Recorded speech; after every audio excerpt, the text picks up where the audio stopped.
সাধারণ টুনটুনি পাখির এই জটিল জগতে আপনাকে স্বাগত। এই ক্ষুদে প্রকৌশলীরা তাদের সন্তানের জন্য একটি নিরাপদ এবং গোপন দোলনা তৈরি করতে পাতা সেলাই করার অসাধারণ ক্ষমতার জন্য বিখ্যাত। লক্ষ্য করুন কিভাবে মা বা বাবা পাখিটি অত্যন্ত যত্ন সহকারে একটি বড় এবং মজবুত পাতা নির্বাচন করছে। নিজের তীক্ষ্ণ ঠোঁটকে সুই হিসেবে এবং মাকড়সার জাল বা উদ্ভিদের নরম আঁশকে সুতো হিসেবে ব্যবহার করে এটি পাতার কিনারা ছিদ্র করার কষ্টসাধ্য কাজ শুরু করে। এটি একটি প্রকৃত অংশীদারিত্ব। দেখুন কিভাবে বাবা মা উভয়েই মিলে পাতার কিনারাগুলো একত্রে টেনে একটি পকেট তৈরি করছে। এই সেলাই করা নকশার কারণেই টুনটুনি পাখির এমন নাম হয়েছে এবং এটি আশেপাশের গাছপালার সাথে চমৎকারভাবে মিশে গিয়ে ছদ্মবেশ ধারণ করে। ভিত্তি স্থাপন চক্রের প্রথম দিন। পাতার কাঠামোটি সুরক্ষিত হয়ে গেলে এর ভেতরটা নরম ঘাস এবং পালকের মতো কোমল উপকরণ দিয়ে সাজানো হয়। শীঘ্রই প্রথম ডিমটি পাড়া হয়, যা আগত জীবনের এক ক্ষুদ্র ও তিঙ্কিত প্রতিশ্রুতি। চতুর্থ দিনের মধ্যে 4টির একটি পূর্ণ সেট ডিম পাড়া সম্পন্ন হয়। পরবর্তী 2 সপ্তাহ ধরে বাবা মা পর্যায়ক্রমে ডিমে তা দেবে। শিকারী এবং প্রাকৃতিক দুর্যোগ থেকে তাদের ভবিষ্যৎ সন্তানদের রক্ষা করতে তারা খুবই কমই বাসাটিকে অরক্ষিত রেখে যায়। আগমন, ডিম ফুটে বের হওয়া এবং প্রাথমিক বৃদ্ধি। 21তম দিনটি একটি সন্ধিক্ষণ। দীর্ঘ 3 সপ্তাহের ধৈর্যশীল অপেক্ষার পর প্রথম ফাটল দেখা দেয়। একটি ক্ষুদ্র পালকহীন ছানা বেরিয়ে আসে, যা উষ্ণতা এবং খাবারের জন্য সম্পূর্ণরূপে তার বাবা মায়ের ওপর নির্ভরশীল। এই রূপান্তর অত্যন্ত দ্রুত ঘটে। 23তম দিনের মধ্যে আপনি দেখতে পাবেন ছানাগুলোর চোখ খুলতে শুরু করেছে। তাদের ক্ষুদ্র ঠোঁটগুলো সবসময় হাঁ করে আছে, যা এক প্রবল ক্ষুধার জানান দেয়। আর এর ফলে বাবা মায়েরা ভোর থেকে সন্ধ্যা পর্যন্ত ব্যস্ত থাকে। স্বনির্ভরতা বৃদ্ধি। 3য় সপ্তাহে পৌঁছানোর সাথে সাথে ছানাগুলো উল্লেখযোগ্যভাবে বড় হয়ে ওঠে। তাদের প্রথম পালক গজাতে শুরু করে এবং বাসাটি এখন বেশ জনকীর্ণ হয়ে পড়ছে। এই দ্রুত বৃদ্ধির জন্য বাবা মায়েরা এখন প্রতি কয়েক মিনিট অন্তর উচ্চ প্রোটিনযুক্ত পতঙ্গ এবং লার্ভা নিয়ে আসছে। 40তম দিনের মধ্যে কচি পাখিগুলো তাদের বাবা মায়ের ছোট সংস্করণের মতো দেখতে হতে শুরু করে। তারা ডানা ঝাপটানোর অনুশীলন করে এবং নিজেদের অবস্থানের জন্য হুড়োহুড়ি করে। সেই দিনের প্রস্তুতি নেয় যখন তারা অবশেষে তাদের সেলাই করা বাসার নিরাপত্তা ছেড়ে বেরিয়ে আসবে। উপসংহার, চূড়ান্ত লাভ। 48তম দিন। বাসাটি এখন তার বাসিন্দাদের জন্য প্রায় ছোট হয়ে গেছে। তরুণ পাখিগুলো ক্রমবর্ধমান অস্থির হয়ে ওঠে এবং তাদের পাতা বেষ্টিত অভয়ারণ্যের বাইরের জগৎকে কৌতূহলী চোখে দেখছে।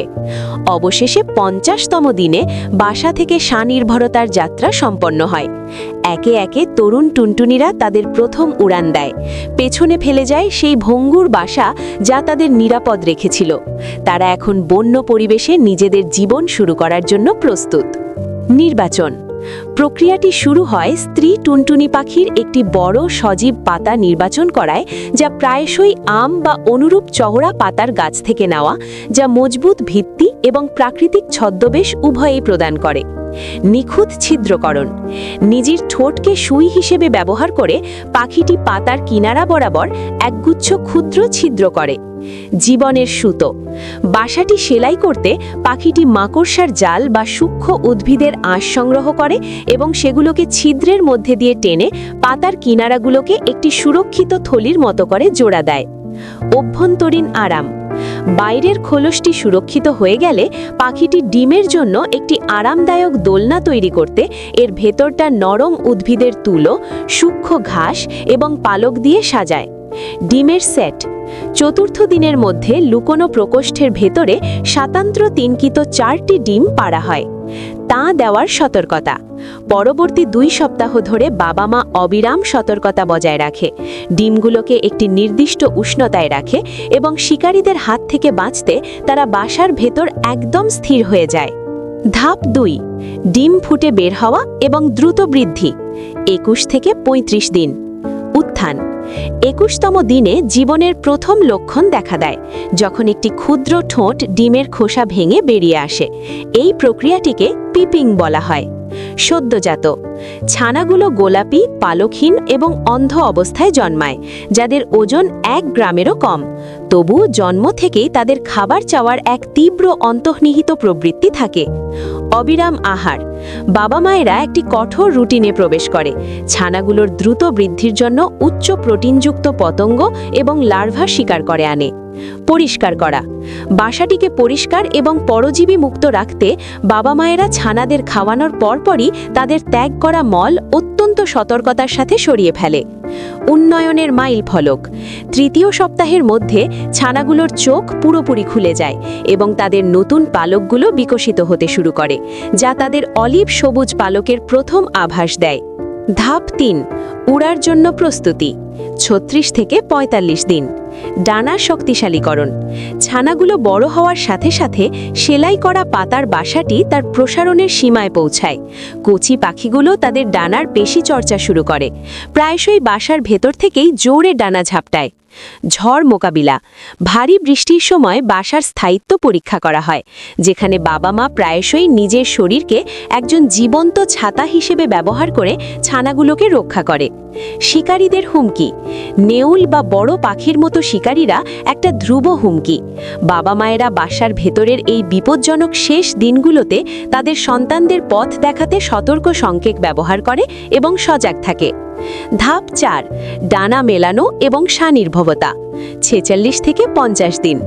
পাতা ছেড়ে দেওয়া। 46তম দিনে সবচেয়ে সাহসী ছানাটি সাধারণত বাসা থেকে প্রথম লাফ দেয় এবং আশেপাশের ডালপালায় আঁকড়ে থাকে, আর বাবা মায়েরা তখনও খাবার সরবরাহ চালিয়ে যায়। খাবার খোঁজার পাঠ।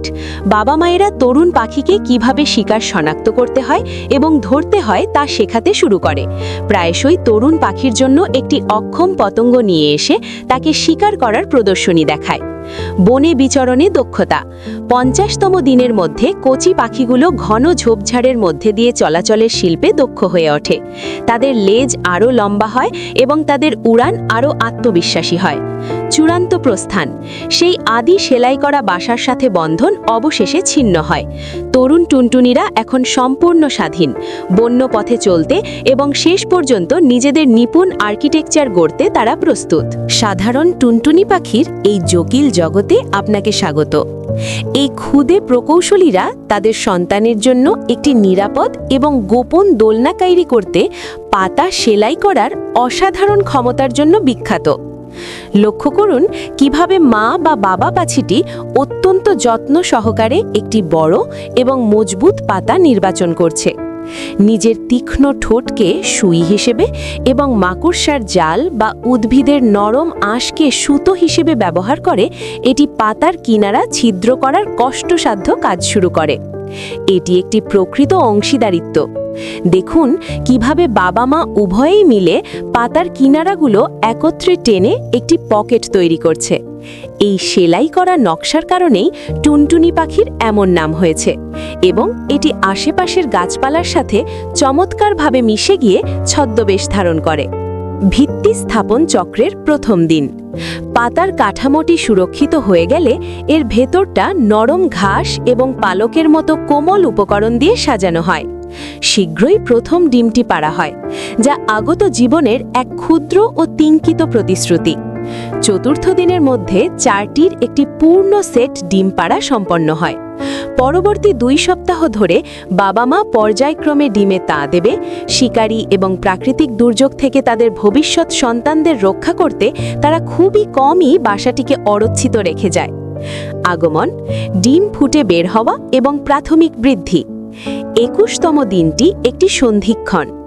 দীর্ঘ 3 সপ্তাহের ধৈর্যশীল অপেক্ষার পর প্রথম ফাটল দেখা দেয়। একটি ক্ষুদ্র পালকহীন ছানা বেরিয়ে আসে, যা উষ্ণতা এবং খাবারের জন্য সম্পূর্ণরূপে তার বাবা মায়ের ওপর নির্ভরশীল। এই রূপান্তর অত্যন্ত দ্রুত ঘটে। 23তম দিনের মধ্যে আপনি দেখতে পাবেন ছানাগুলোর চোখ খুলতে শুরু করেছে। তাদের ক্ষুদ্র ঠোঁটগুলো সবসময় হাঁ করে আছে, যা এক প্রবল ক্ষুধার জানান দেয়, আর এর ফলে বাবা মায়েরা ভোর থেকে সন্ধ্যা পর্যন্ত ব্যস্ত থাকে। স্বনির্ভরতা বৃদ্ধি। 3য় সপ্তাহে পৌঁছানোর সাথে সাথে ছানাগুলো উল্লেখযোগ্যভাবে বড় হয়ে ওঠে। তাদের প্রথম পালক গজাতে শুরু করে এবং বাসাটি এখন বেশ জনকীর্ণ হয়ে পড়ছে। এই দ্রুত বৃদ্ধির জন্য বাবা মায়েরা এখন প্রতি কয়েক মিনিট অন্তর উচ্চ প্রোটিনযুক্ত পতঙ্গ এবং লার্ভা নিয়ে আসছে। 40তম দিনের মধ্যে কচি পাখিগুলো তাদের বাবা মায়ের ছোট সংস্করণের মতো দেখতে হতে শুরু করে। তারা ডানা ঝাপটানোর অনুশীলন করে এবং নিজেদের অবস্থানের জন্য হুড়োহুড়ি করে। সেই দিনের প্রস্তুতি নেয় যখন তারা অবশেষে তাদের সেলাই করা বাসার নিরাপত্তা ছেড়ে বেরিয়ে আসবে। উপসংহার, চূড়ান্ত লাভ। 48তম দিন। বাসাটি এখন তার বাসিন্দাদের জন্য প্রায় ছোট হয়ে গেছে। তরুণ পাখিগুলো ক্রমবর্ধমান অস্থির হয়ে ওঠে এবং তাদের পাতা বেষ্টিত অভয়ারণ্যের বাইরের জগৎকে কৌতূহলী চোখে দেখছে। অবশেষে 50তম দিনে বাসা থেকে স্বনির্ভরতার যাত্রা সম্পন্ন হয়। একে একে তরুণ টুনটুনিরা তাদের প্রথম উড়ান দেয়। পেছনে ফেলে যায় সেই ভঙ্গুর বাসা যা তাদের নিরাপদ রেখেছিল। তারা এখন বন্য পরিবেশে নিজেদের জীবন শুরু করার জন্য প্রস্তুত। নির্বাচন। প্রক্রিয়াটি শুরু হয় স্ত্রী টুনটুনি পাখির একটি বড় সজীব পাতা নির্বাচন করায়, যা প্রায়শই আম বা অনুরূপ চওড়া পাতার গাছ থেকে নেওয়া, যা মজবুত ভিত্তি এবং প্রাকৃতিক ছদ্মবেশ উভয়ই প্রদান করে। নিখুঁত ছিদ্রকরণ। নিজের ঠোঁটকে সুই হিসেবে ব্যবহার করে পাখিটি পাতার কিনারা বরাবর একগুচ্ছ ক্ষুদ্র ছিদ্র করে। জীবনের সুতো। বাসাটি সেলাই করতে পাখিটি মাকড়সার জাল বা সূক্ষ্ম উদ্ভিদের আঁশ সংগ্রহ করে এবং সেগুলোকে ছিদ্রের মধ্যে দিয়ে টেনে পাতার কিনারাগুলোকে একটি সুরক্ষিত থলির মতো করে জোড়া দেয়। অভ্যন্তরীণ আরাম। বাইরের খোলসটি সুরক্ষিত হয়ে গেলে পাখিটি ডিমের জন্য একটি আরামদায়ক দোলনা তৈরি করতে এর ভেতরটা নরম উদ্ভিদের তুলো, সূক্ষ্ম ঘাস এবং পালক দিয়ে সাজায়। ডিমের সেট। চতুর্থ দিনের মধ্যে লুকোনো প্রকোষ্ঠের ভেতরে স্বাতন্ত্র তিনকিত 4টি ডিম পাড়া হয়। তা দেওয়ার সতর্কতা। পরবর্তী 2 সপ্তাহ ধরে বাবা মা অবিরাম সতর্কতা বজায় রাখে, ডিমগুলোকে একটি নির্দিষ্ট উষ্ণতায় রাখে এবং শিকারীদের হাত থেকে বাঁচতে তারা বাসার ভেতর একদম স্থির হয়ে যায়। ধাপ 2। ডিম ফুটে বের হওয়া এবং দ্রুত বৃদ্ধি। 21 থেকে 35 দিন। উত্থান।